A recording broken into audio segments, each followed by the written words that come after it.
Hi, good afternoon, everybody. My name's John Levon. I'm an engineer at Nutanix working on virtualization and all sorts of other things.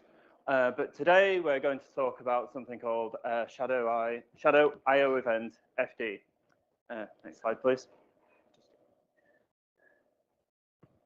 Okay, so just recap of what we're going to talk about. So first, I'm going to give a brief reminder on what vfio-user is. And then Thanos is going to go into a bunch of detail about MMIO exits and how they relate to the problem that we have when it comes to virtualizing the NVMe protocol. And then we'll talk about the solution that we've come up with to help the performance there. We'll show some of the performance analysis and graphs that we have for that solution, and then a little bit of talk on some of the future work we need to do in this area. Okay, so reminder, what is vfio-user? So it's a VMM agnostic out-of-process emulation protocol. So this is if you would like to emulate a device, but you don't want to do it in the kernel or in your VMM, such as QEMU or cloud hypervisor, you can use the vfio-user protocol for this. If you're familiar with vhost-user, it's very similar to that. The big difference is that vhost-user is designed around VirtIO, so everything is based upon the VirtIO protocol and the corresponding specific VirtIO devices, whereas vfio-user is a little more general and can be used for devices of any type, including non-VirtIO ones and emulating what looks like real physical devices. This is a little bit of a white lie in that we only currently have PCI-based implementation, so it's only for PCI devices. But the principles apply in general. So we've been talking about vfio-user at this conference since at least 2021. But this year we have some news. Thankfully, we've actually got this now, the client side merged upstream in QEMU 10.1. And Cloud Hypervisor, as another example of a VMM, has actually supported vfio-user protocol for a while. So as you can see on the diagram, the VMM itself is the client side of vfio-user. So again, if you're familiar with vhost-user, this is just the same. And it communicates using the vfio-user protocol with some device server that's actually emulating the device. So it's called vfio-user, not because it has a kernel component, but because we intentionally emulate the protocol that vfio uses to communicate between the VMM and the vfio kernel driver. But critically, there is no kernel component to vfio-user. So this whole blue part of this diagram is entirely in user space. Typically, you would do this communication between the client and server over a Unix socket on the same system. But at least in theory, you could have this located elsewhere as well if you wanted. So on the server side, you can implement your device emulation any way you like, but we do have an open source library called libvfio-user that makes this a little bit easier. So this contains things like, as well as the actual handling of the vfio-user protocol messages across the socket, it has some basics of PCI device emulation stuff like capabilities, configuration space, DMA handling, IRQ handling, all that kind of stuff. And then you would implement your device-specific logic, whether that would be a NVMe controller, GPIO, whatever.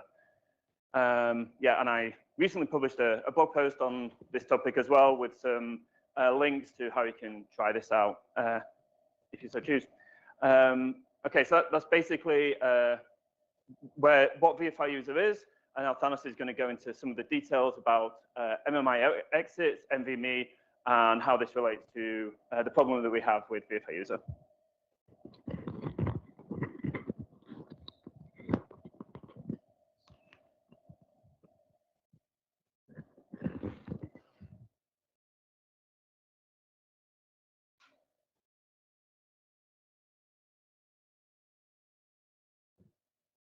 So we'll now look at the problem we're trying to solve, which is the high cost of MMIO writes in vfio-user. When the guest writes an address in a device region, the vfio-user client must send this value to the vfio-user server. This is expensive because it's a heavyweight exit, since the VMM must take over to forward the write as a message to the server. The high cost of MMIO writes can be problematic in certain cases. For instance, when that address is a device doorbell, because requiring a heavyweight exit on every doorbell write can kill performance. VirtIO solves this problem by configuring an ioeventfd for that address and by not requiring the actual value that is written at all. However, VirtIO's solution cannot work for vfio-user because certain types of PCI devices, such as NVMe, which we care about, do require the doorbell value. Luckily for NVMe, there's a feature called shadow doorbells, not to be confused with shadow ioeventfd. It works by having the controller look at a separate set of doorbells, the shadow doorbells, that live in guest memory instead of a device region. Shadow doorbells help greatly reduce the number of MMIO doorbell writes, making their high cost mostly irrelevant. However, they're only supported on Linux, and it doesn't look like they're going to be supported on Windows anytime soon. And this is the main motivation for our work.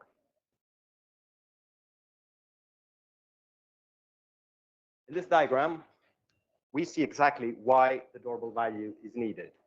In NVMe, there's a circular queue that contains command descriptors.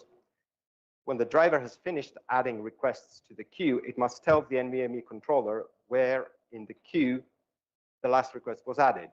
And it does so by writing the queue tail index to the corresponding doorbell register, which lives in bar 0. Shadow doorbells live in host memory. So in real hardware, there's no PCI write, which would be an MMIO exit in the vfio-user case. Instead, the controller must poll the shadow doorbells to discover new requests. In SPDK's virtual NVMe, shadow doorbells eliminate most of those expensive writes. We'll now look at the MMIO write path in vfio-user. In this example, the guest writes to the submission queue tail doorbell of an vfio-user emulated NVMe controller. When it writes to the doorbell, KVM traps the write and returns to QEMU with a reason KVM exit MMIO. This takes around 2.5 micros. QEMU then processes the MMIO write, and at some point, it calls into the vfio-user client, which sends a vfio-user region write message to the server.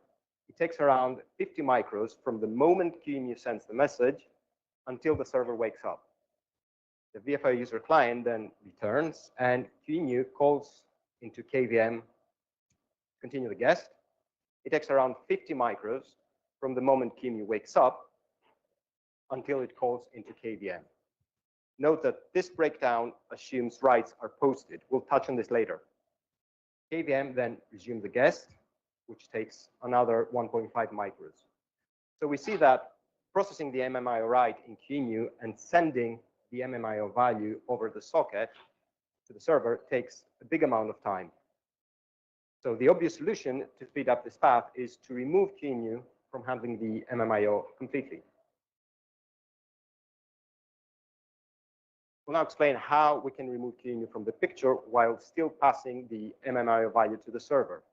In a nutshell, we replace the heavyweight exit with a lightweight exit, and we call this mechanism shadow ioeventfd. Here's how it works. KVM still traps the write, but doesn't exit to QEMU. Instead, it copies the MMIO value to a private piece of memory shared only between QEMU and the vfio-user server, the shadow memory.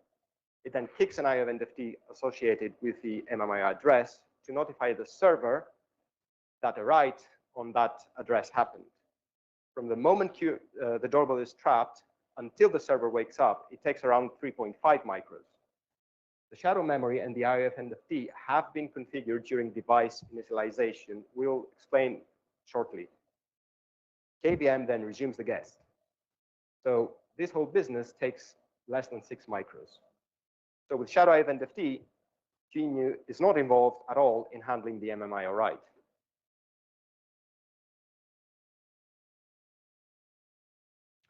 We'll now explain how shadow eventfd works in greater detail. Each MMIO address that must be handled by shadow eventfd requires two file descriptors. One FD that refers to the memory where KVM is to store the MMIO value, and an eventfd that KVM will kick when the address is written to so that the vfio-user server is notified. The device implementation passes pairs of such file descriptors to libvfio-user using vfu create ioeventfd. When QEMU sets up device regions in the guest, the vfio-user server responds with any shadow ioeventfd configuration. For each shadow ioeventfd, it memory maps the shadow memory and calls kvm set ioeventfd MMIO, passing the ioeventfd and the shadow memory to kvm. We've modified struct kvm ioeventfd to have an extra field to hold the shadow memory and added a new flag called kvm ioeventfd flag commit write. When control reaches function ioeventfd write in the kernel, kvm checks whether this flag is set, and if so, it copies the MMIO value to the shadow memory contained in struct ioeventfd. It then continues as normal, kicking the ioeventfd. For now, this is only supported for bars because we need the guest physical address as the address to be trapped. And the guest makes this address known by writing it to the PCI config space.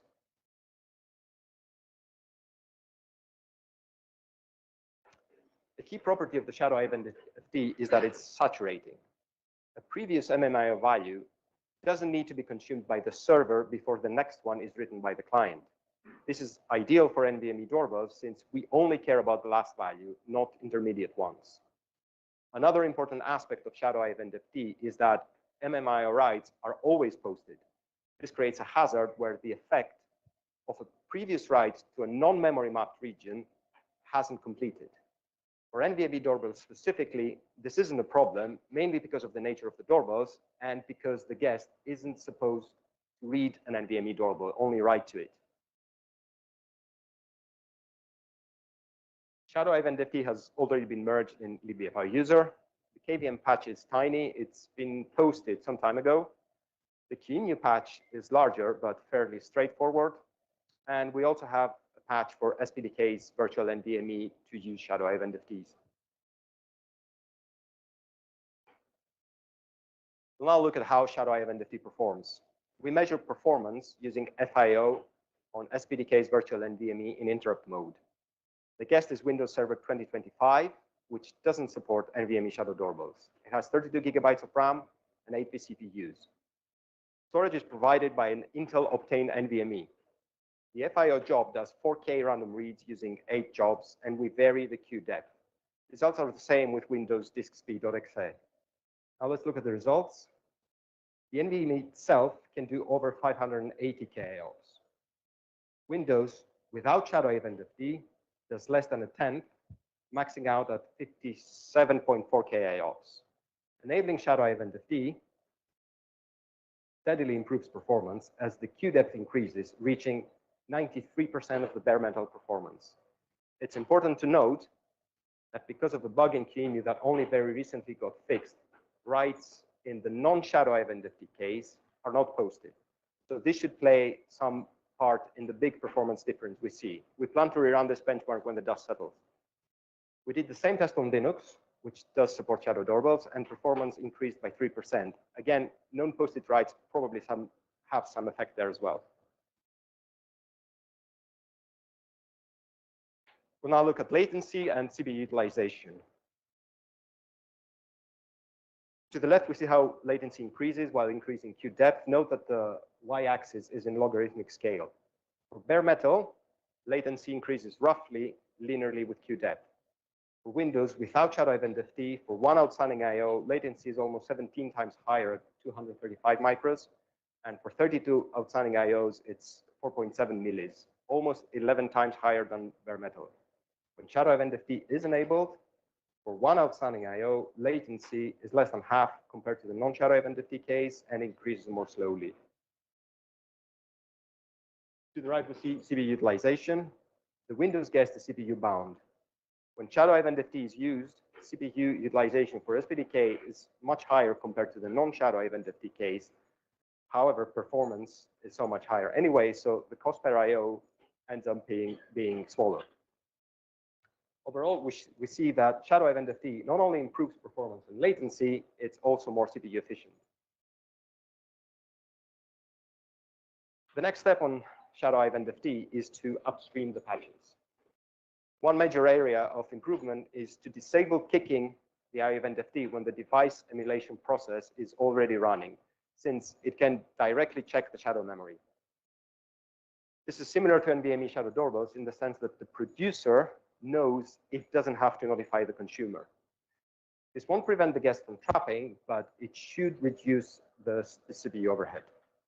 Note that this optimization does require the shadow memory. So we can't just return the MMIO value from the eventfd itself, as it won't be kicked at all. As mentioned earlier, shadow eventfd currently only works for bars. And this is because when the VMM sets up the ioeventfd, it needs to know at which guest physical address the guest has mapped the device region so that it can pass this address to KVM to set up the trap. For bars, this is trivially made known to the VMM because the guest writes the GPA to the bar register in the PCI config space. For other device regions, we need to figure out whether it's possible to find where in the address space the guest has mapped the device region. Another area of improvement is to dynamically set up shadow eventfds. Currently, shadow eventfds can only be configured during device initialization because this is the only time when the VMM queries device regions. Any shadow eventfds added after that won't be noticed by the VMM. To support this, we need a mechanism in the vfio-user protocol for the server to notify the client that a device region has changed. And another piece of work we'd like to do is to compare the shadow eventfd with ioregionfd, which doesn't store the MMIO value, but instead sends it over as a message.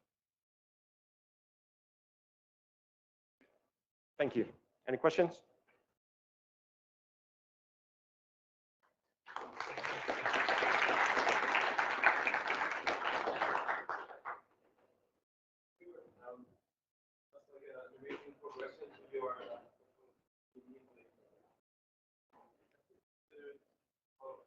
What if you have magic wand? What should you represent? Your overhead. You're still doing all of the exit and emulation. The emulation is always expensive because we need to support tables or these previous configurations and everything. It still take a while to outside. Would it be possible to, for example, have a CPU like a page when you snap in and you write to that becomes like a message on the internal queue, you can then process it how you actually get those. Yeah.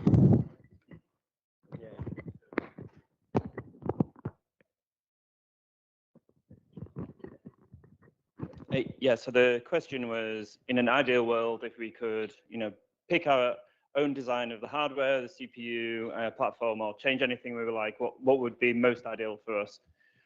So one thing I want to point out here that's really important is that all of this really only applies in the case where your device server is event-driven. So by far the fastest way to do this is to use a polling-based device server. Because at that point, you're constantly polling for new requests in a shared region. You can actually map that MMIO page directly into the guest, and then you can see that in basically the fastest possible way you could. The reason why this is interesting to us about the event-driven device server is because that all works great if you have a single VM. Once you have multiple VMs, you basically have to choose between isolation of your device server or the fast path. So that's the first thing, and something we've been looking at and we want to do more evaluation on is there a hybrid model where we can do things like adaptive polling and various different approaches. A second point I would like to make is the shadow doorbell feature is also amazing. So for the most part, if we could get that supported in Windows, that would solve a lot of the problems here as well. Obviously, that's a software technical, legal, business thing rather than hardware. But failing that, it would be amazing if the NVMe protocol itself was a bit more like vfio, because part of the performance cost here is all about the fact that that doorbell carries a value. So if we could have something that's standard across NVMe and actually lets us look directly at the doorbell values, and then has a separate ping doorbell mechanism that doesn't carry a value, much like vfio does, that would also solve a problem. Yeah, I realize none of that has answered your question at all about actual hardware advances. But yeah, when it comes to that, yeah, any mechanism that would allow an event-driven server to wake up quickly on noticing a write to some page somewhere else in memory would help enormously with this. So exactly what form that would take, I don't know whether that's a combination of being able to use like something like Intel's user interrupt stuff. I don't know whether that would help, but that kind of area would be interesting as well. Yeah, hope that answered your question. Yeah, I have two questions. Yeah.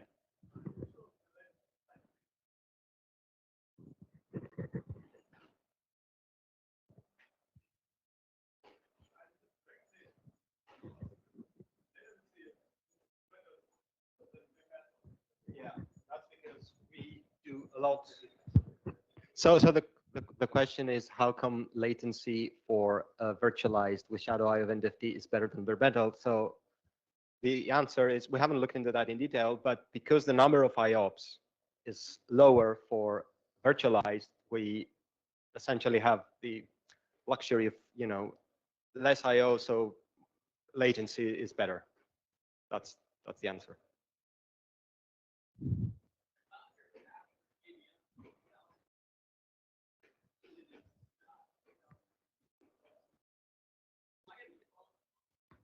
Just never got around to doing it. So that's why we want to get back to it and upstream it. So there was 0 comments, and I thought people weren't very interested. And it's not like a particularly huge patch for us to carry around, but we do obviously want to upstream it and get done with it. Yeah. We do. Right. And it was also the fact that whilst we were integrated into at least SPDK as an open source project, we didn't have vfio-user clients integrated into QEMU, so it felt like a good time now that's actually merged into QEMU master, just from a open source putting everything together kind of point of view. Yeah. Oh yeah.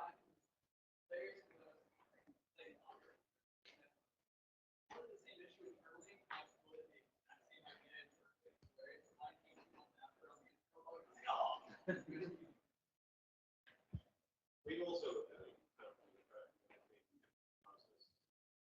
except we care about it's so like if your rights are all in a ring buffer and read them. Have you looked at that at all, or do you just not care? Reads we don't care because it's not allowed by the protocol to read that specific protocol. But in the general case, accelerating, allowing person rights and yes, allowing. Yeah, so we'd like to solve that. Yeah, it's still device specific, right? Because it's about this read after write hazard. In that, if you have like a posted write in general, and it does something like reset the mode of the device, and then the driver is then expecting to be able to do reads that correspond to that new mode. That's when having something mapped into the guest VM and something else being posted, you have the race condition there. But it may be the case that your specific case with NICs that's not a problem. In which case you could basically not worry about that hazard. But it's really sort of device model specific. Any KVM support for this, we would like to at least obtain. Okay, right. Yeah, we would like to be able to obtain them in the general case. Yeah, of course. So the way you would do that is just make sure that the other regions you have are not mapped directly into the VM. So that way you go. We didn't talk about this, but that would then go through the serialization of the vfio-user socket. So all of those messages are serialized, and you would get the ordering via that mechanism. If that makes sense. Even when some of the writes yes, because the posted write goes on the socket, and then the subsequent messages also go over that same socket.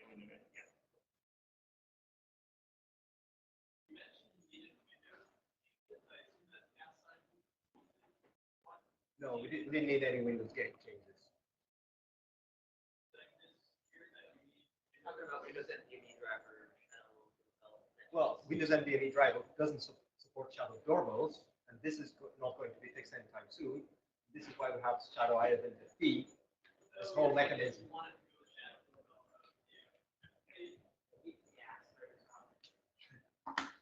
We asked a lot.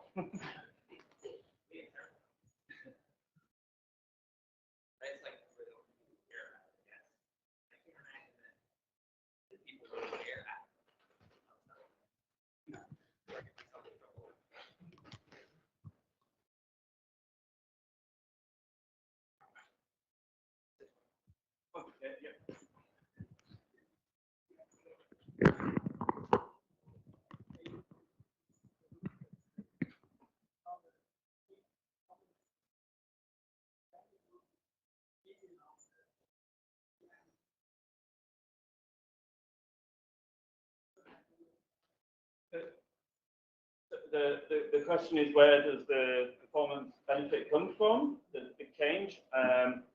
Yeah, so we, as we mentioned, the sort of non-posted versus posted writes part is part of this big bump for sure. But also, if you think about it, with shadow ioeventfd, we still have the VM exit on MMIO writes, but we don't have any of the QEMU side processing. So because we cut out all of the user space handling of these doorbell writes, that's where the majority of the performance improvement comes from. Were you asking about Linux with shadow doorbells, or no? Okay, right. We're asking about these two. Yeah. So, okay. Yeah. So some of the, we don't know exactly how much, but some of it is because one is posted writes, the other one isn't. One is non-posted writes, and the other one is posted writes plus shadow eventfd. In the early days when we did this, we had posted writes everywhere, and we did see big performance improvement. But that was with an older stack, and everything was old. So we have to redo all this and say exactly this number will come down, but it's still going to be at least twice as fast as this one.